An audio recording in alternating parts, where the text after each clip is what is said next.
Arafta Episode 14, Full Episode Review.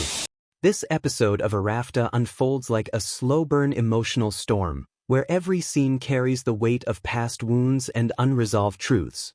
From the very beginning, it's clear that this is not just another dramatic chapter, but a turning point where emotions, anger, and morality collide. Arafta chooses silence over noise, tension over spectacle, and that choice makes every moment feel painfully real. The opening scene is quiet, almost unsettling in its stillness. The camera lingers on Ateş, and without a single heavy line of dialogue, you understand that something inside him has reached its limit. His eyes don't reflect simple rage, they reveal exhaustion, grief, and a pain that has been buried for far too long. In Arafta, anger is never sudden. It's something that grows quietly until it becomes impossible to control. Ateş's movements, his breathing, even the way he looks around, suggest that today is not about questions anymore. Today is about answers. As the story moves forward, the atmosphere thickens. The moment Haydar appears, the emotional temperature shifts. Haydar has always been a man who controls situations with confidence and authority, but in this episode of Arafta, cracks begin to show. There's a subtle nervousness in his voice, a hesitation in his steps. The drama carefully shows how power starts to crumble when the past refuses to stay buried. Haydar's presence doesn't bring relief, it brings discomfort, both for the characters and for the viewer. When Ateş and Haydar finally come face to face, the scene feels raw and unpolished, intentionally stripped of unnecessary dramatics. There is no dramatic background score trying to tell you how to feel. Instead, Arafta lets the tension speak for itself. Two men stand opposite each other, carrying years of unresolved pain between them. Ateş's anger finally erupts, not as a theatrical outburst, but as a release of everything he has been holding in. His voice shakes, not from fear, but from the weight of the truth he believes in. Haydar's attempts to retreat, to explain, to regain control only intensify the moment. Ateş doesn't give him space to escape, physically or emotionally. This confrontation becomes more than personal. It transforms into a battle between revenge and justice. Arafta subtly asks a powerful question here. When someone feels betrayed by the system, do they gain the right to become judge and executioner themselves?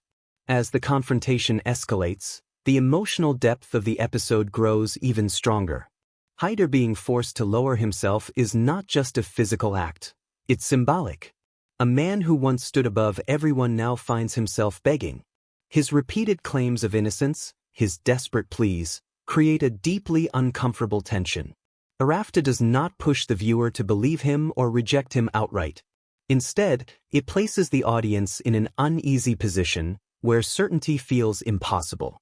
When Haydar begins listing everything he has given, his wealth, his power, his sacrifices, the scene becomes even heavier.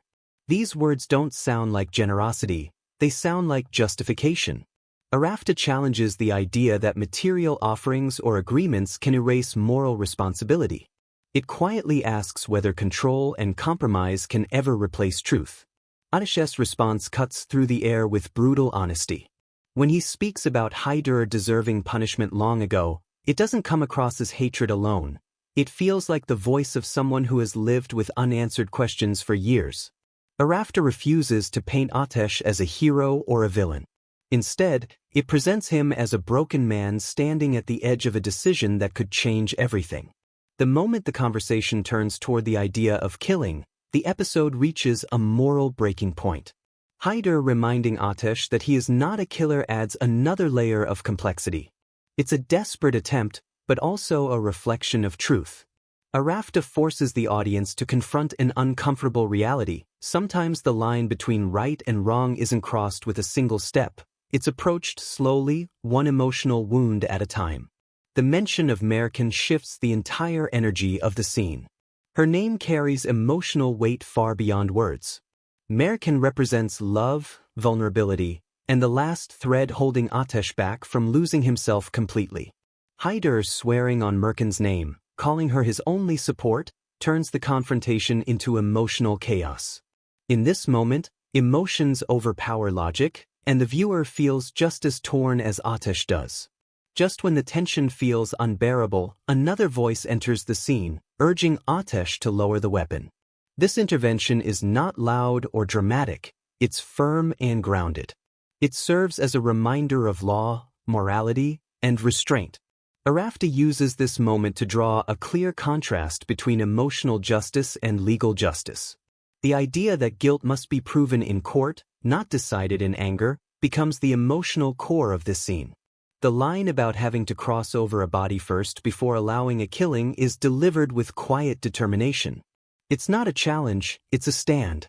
This moment elevates the episode beyond personal revenge and turns it into a reflection on responsibility and humanity. Arafta shows that sometimes the bravest act is not pulling the trigger, but stopping someone else from doing so. Throughout this confrontation, Arafta proves that violence doesn't always come from weapons. It comes from words, memories, and suppressed emotions. Ateş's internal struggle is visible in every expression. Hyder's fear is louder than his authority. And the person standing between them represents the fragile line that separates justice from destruction. The episode does not end with relief or resolution. Instead, Arafta leaves the audience suspended in emotional uncertainty. Questions linger long after the screen fades to black. Will truth prevail? Will anger win? Will Ateş step back from the edge or cross a line he can never return from? The lack of answers is intentional, and it's what makes this episode so powerful. In the end, this episode of Arafta is not just something you watch. It's something you experience.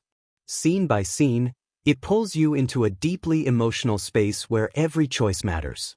It reminds us that the most intense battles are not fought with fists or weapons, but within the human soul. And that is why this episode stays with you long after it ends.